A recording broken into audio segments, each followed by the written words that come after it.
Neste momento, Deus, através desta emissora, leva até você mais um programa de fé, com mensagens, hinos e orações a seu favor.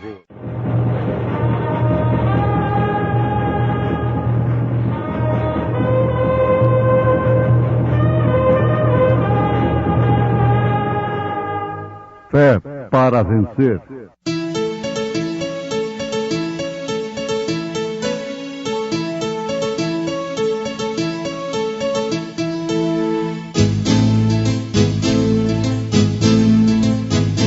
Mensageiro, Deus enviou seu profeta, seu profeta Este som de alarido retumbando está, retumbando está. E as águias de Deus, e as águias de Deus já voando estão, já voando estão. Brana foi seu nome e Deus foi com ele, e Deus foi com ele. E a coluna de fogo sempre lhe seguiu, sempre lhe seguiu.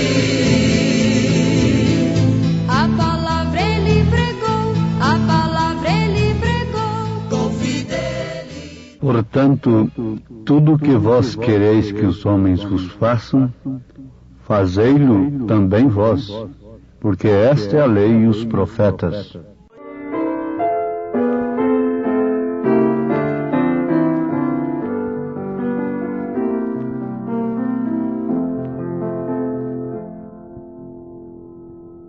Temos por lutas passado, umas temíveis cruéis,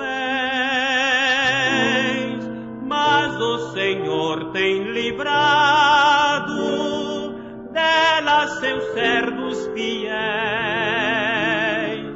Força e poder nos tem dado, Ele nos tem sustentado, dando-nos sua mão, vida de paz, perdão, salvação.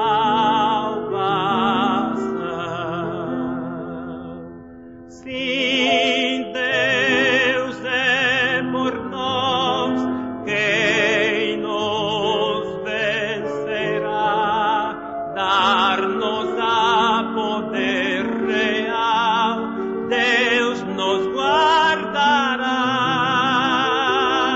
defender-nos-á, livrará do mal. Vamos, irmãos, cantar nosso Senhor, louvar e salvar.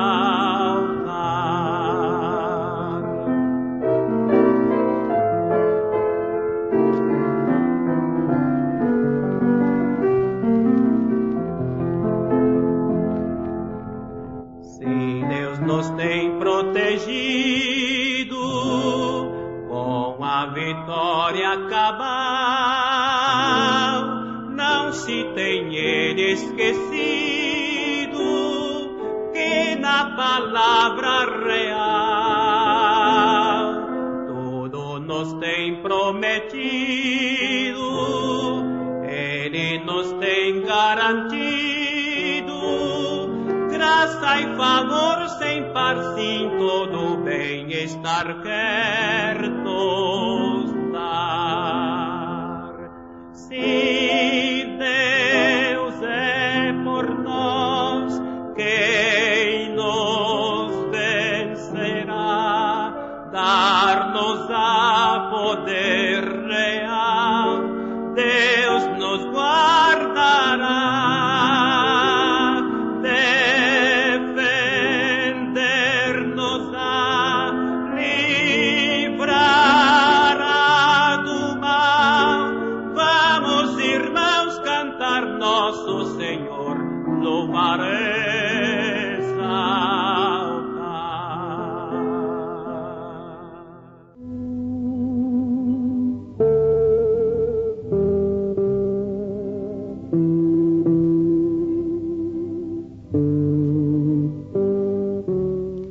De fato, ouvintes, nós precisamos da ajuda do Senhor para chegarmos ao fim como filhos de Deus.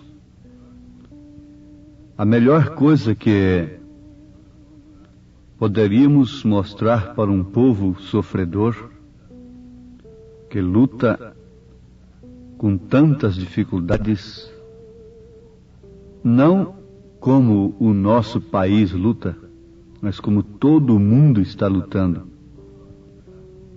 Toda a humanidade está lutando, tanto rico como pobre, em todas as camadas. Há momentos difíceis, de lutas, de dificuldades. Então, o melhor que se pode apresentar para um povo que luta e que sofre é a recompensa eterna que está proposta para nós. São Paulo disse que o vitupério, as lutas do presente não são para comparar com a glória futura que em nós há de ser revelada. Então, se há um céu, e esse céu está repleto de glórias eternas, o melhor que se faz é despertar o povo para ir para os céus. Isto seria a melhor coisa que se pode fazer pelo povo. É certo que nem só de pão viverá o homem, mas sim de toda palavra que sai da boca de Deus. Por outro lado, nós sabemos que nem só da palavra, isto é, nem só de religião, de fé, o homem pode viver nesta dimensão. Isso quer dizer que ele precisa trabalhar, precisa ganhar, sustentar sua família e coisas assim, não é? Mas Jesus recomenda: buscar em primeiro lugar o reino de Deus e sua justiça. Depois, então, todas estas coisas vos serão acrescentadas. Amados, se há um céu, se podemos crer que esse céu tem em si todo o descanso e todo o gozo que a mente humana não pode nem conceber, há também uma conduta e uma ordem, e o único caminho que nos conduz a este céu. Jesus disse: eu sou o caminho e a verdade e a vida, e ninguém vem ao Pai senão por mim. Há um só caminho que nos conduz a este céu de gozo e de glórias, e de descanso eterno. Então nós devemos, todos juntos, procurarmos encontrar este caminho. Eu sou a porta, diz Jesus, e aquele que entra por esta porta encontra pastagens. Ele estava falando como pastor e nos tratando aqueles que entram por ele como ovelhas. E como o pastor dá a vida pelas ovelhas, ele deu a sua vida. E disse que ninguém pode arrebatar nenhuma ovelha sequer de suas mãos. Pedro disse: não foi com ouro e nem com prata que nós fomos resgatados da nossa vã maneira de viver, mas sim com o sangue precioso de nosso Senhor Jesus Cristo, o Filho de Deus. Há uma conduta e há uma ordem. Há uma ordem e há uma conduta. Há um caminho para esse céu de gozo onde queremos chegar. Ele, Jesus Cristo, nos deu, através das Escrituras, toda a ordem, conduta e o caminho para chegarmos a este ponto de glória, de gozo. Ouvintes, o mistério tríplice de Deus é Deus em Cristo, Cristo na igreja e a igreja no reino restaurado. Isso compreende o milênio. No milênio não haverá nenhuma dor sequer. Não haverá nenhuma gota de sangue derramada na terra. Não haverá nenhum crime, portanto. Nenhum roubo. Nenhuma doença. Nenhuma morte. Oh, mas que coisa maravilhosa! O homem não pôde completar os 1000 anos. Foi até 900 anos, por aí assim, mas não completou por causa do pecado, que Deus permitiu entrar no mundo para expressar seus atributos de Salvador, de Deus, de curador, de libertador. Mas a sua semente nunca se perdeu e nunca se perderá. Será, portanto, como era antes. A terra transformar-se-á novamente em um Éden. Adão, como um pequeno Deus, ele não tinha que ter o trabalho de subir numa árvore para apanhar uma fruta, porque aquilo é criação. E sendo ele um criador, estando na criação original, ele era um pequeno criador. Então, a criação tem que ser dominada pelo Criador. Adão não subia numa árvore para apanhar uma fruta. Ele falava apenas a palavra e aquela fruta vinha na sua mão. Foi o que ele perdeu. Mas o que ele perdeu não ficou definitivamente com Satanás, com o inimigo, com a serpente. Retornou para as mãos do seu dono original, que se fez homem, o Cordeiro Sangrento, em Apocalipse 5, com 7 pontas, 7 olhos de Deus, 7 Espíritos de Deus, que são 7 mensageiros enviados a toda a terra. Isso seria a restauração de tudo através do tempo preparado, estabelecido pelo próprio Deus. Temos de crer que uma vez resgatados por Deus, pelo sacrifício de seu Filho, nós estaremos neste reino restaurado, o milênio. Mas há um caminho que nos conduz para lá. Há uma ordem e há uma conduta. Jesus disse: largue a porta, e espaçoso é o caminho que conduz à perdição, e muitos são os que entram por ela. Em outras palavras, Jesus está dizendo: aqueles que não querem a minha ordem e a minha conduta, eles preferem uma estrada larga, uma vida mesmo religiosa, mas que possa agir como bem entende, se portar como bem entende, esperando ser salvo. Porque nessa estrada larga encontra-se religiões. Mas por outro lado ele disse: estreita é a porta, espinhoso o caminho que conduz à vida eterna, e poucos são os que entram por esta porta, que encontram esta porta. Agora, isso são palavras de Jesus que dispensam qualquer comentário e cancela qualquer argumento humano. Ele é quem disse assim: aquele que quer vir após mim, negue-se a si mesmo, tome sua cruz e siga-me. Mas o que nós não queremos? Nós não queremos a sã doutrina.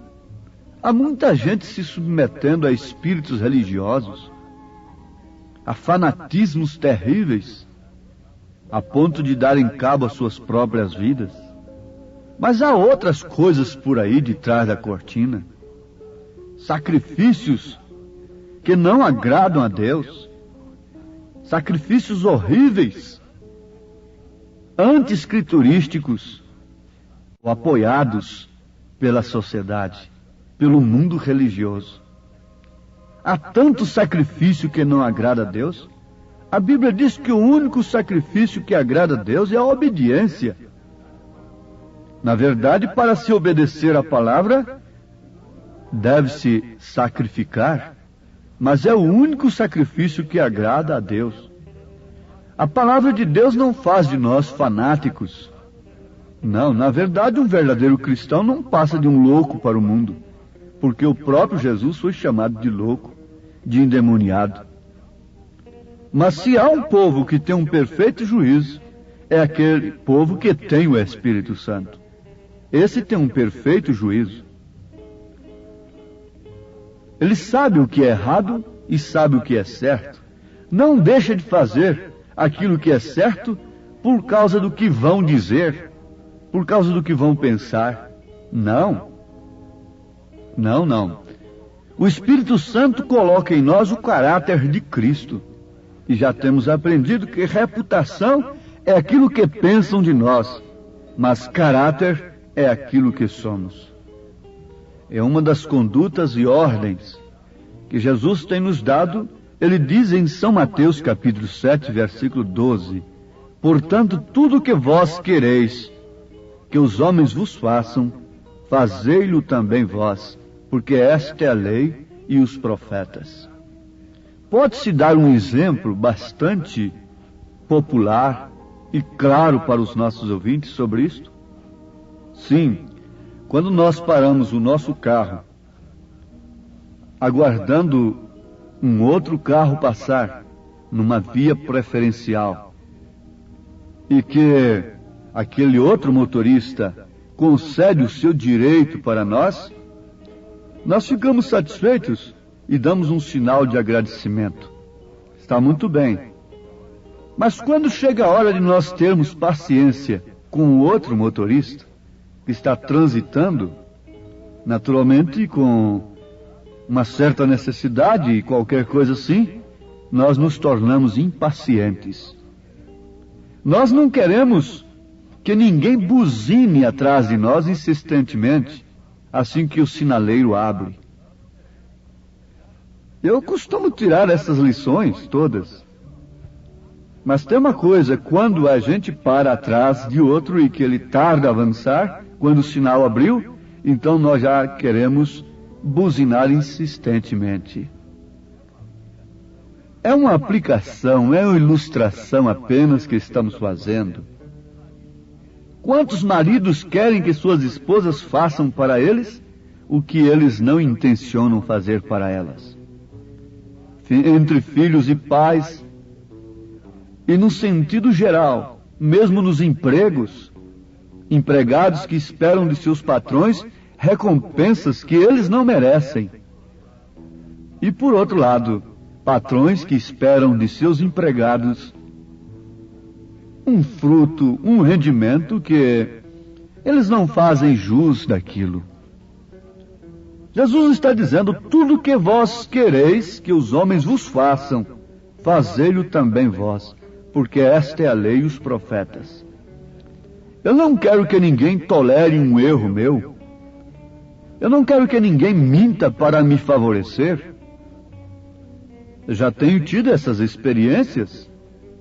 Falo com experiência própria. Me desculpem, me permitam testemunho próprio. Mas como no caso de uma nota fiscal, já tive que pagar uma mercadoria a mais. Mas alguém diz: sim, eu posso fazer esse desconto, mas sem nota fiscal. Então eu prefiro pagar esse tanto mais caro com a nota fiscal. Eu não quero que ninguém minta, sonegue para me favorecer. Não. Porque também eu não quero mentir para favorecer a quem quer que seja.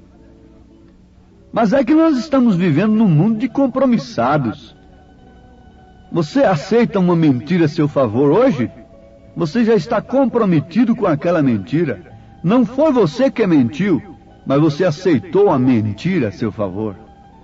E resultado, aquela mentira te acompanhará toda a sua vida. Somente pela fé, somente a verdade apaga a mentira.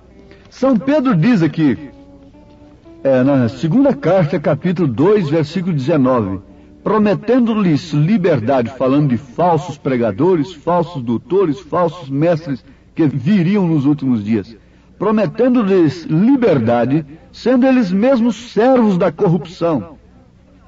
Porque de quem alguém é vencido, do tal faz-se também servo. Veja que Bíblia profunda, veja que pescador profundo este. Porque de quem alguém é vencido, do tal faz-se também servo. 2 Pedro 2, versículo 19.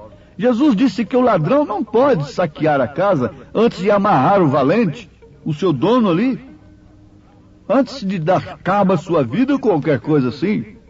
De quem você é vencido, você se torna servo. Na guerra é assim. No Velho Testamento nós vemos aqueles que eram vencidos se tornavam servos daqueles que venciam, que eram vencedores. O homem tem se tornado servo de um cigarro porque é vencido pelo cigarro. Você vence um leão, domina um leão e é derrotado por um cigarro, pelo álcool, pela cachaça, por uma mulher perdida. Tanta coisa o homem faz de um lado e perde tanto do outro. De quem você é vencido, você se torna servo. Agora, como podemos nós, como cristãos, almejando o céu de glórias e de gozo, aceitarmos uma doutrina que mente a nosso favor? Doutrinas religiosas que facilitam a coisa para nós, quando no fim nós vamos ser decepcionados, encararmos então a perdição eterna. Quem responderá por isto? Paulo disse: oxalá, rei Agripa, que você se convertesse, até mesmo essas cadeias se convertessem, essas prisões que têm prendido os homens fossem transformadas. Oh, meus amados, viajar contra a luz é querer ficar cego voluntariamente.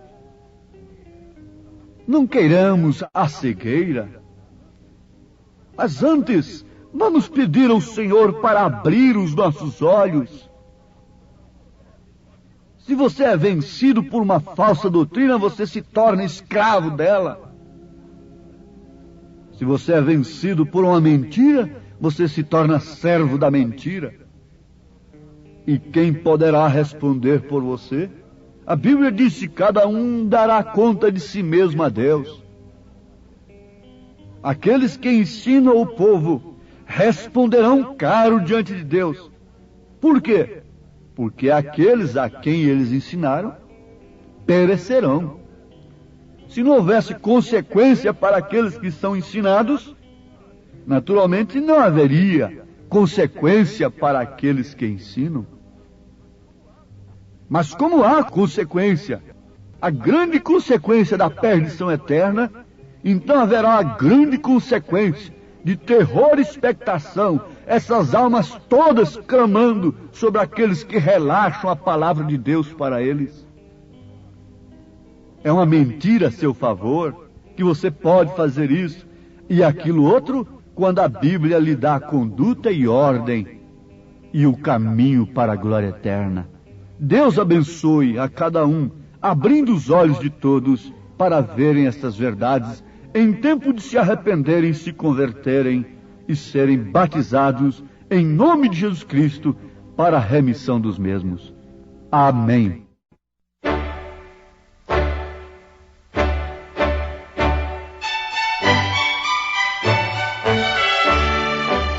Ouvintes, escreva-nos pela caixa postal de número 15.020, 15020, CEP 74.501-970, Goiânia, Goiás.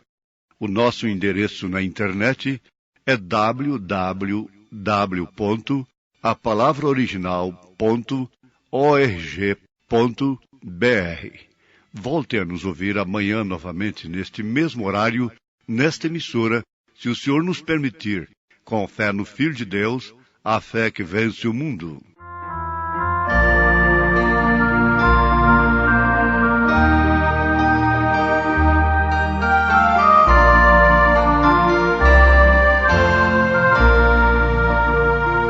Quando eu chegar ao lindo céu um dia, eu hei de ver primeiro meu Senhor.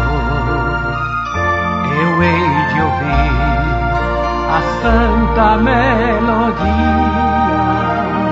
que lá estão cantando em seu louvor.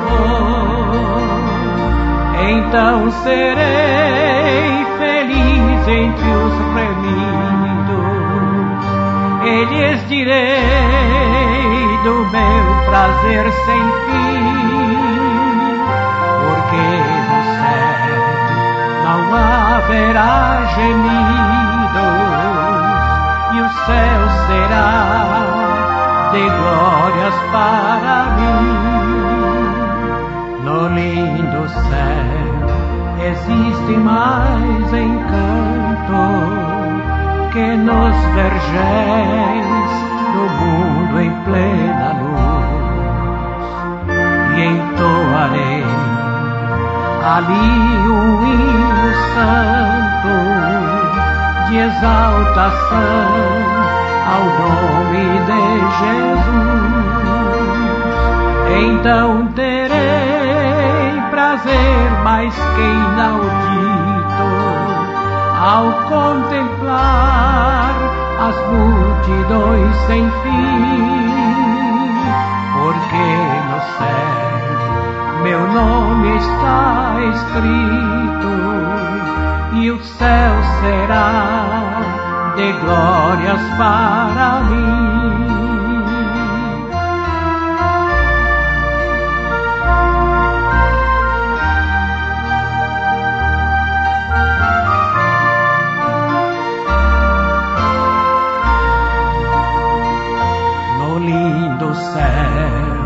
Verei os meus amigos e meus irmãos, eu hei de ver também, sem mais temer tristezas e perigos. Eu estarei feliz no mundo além,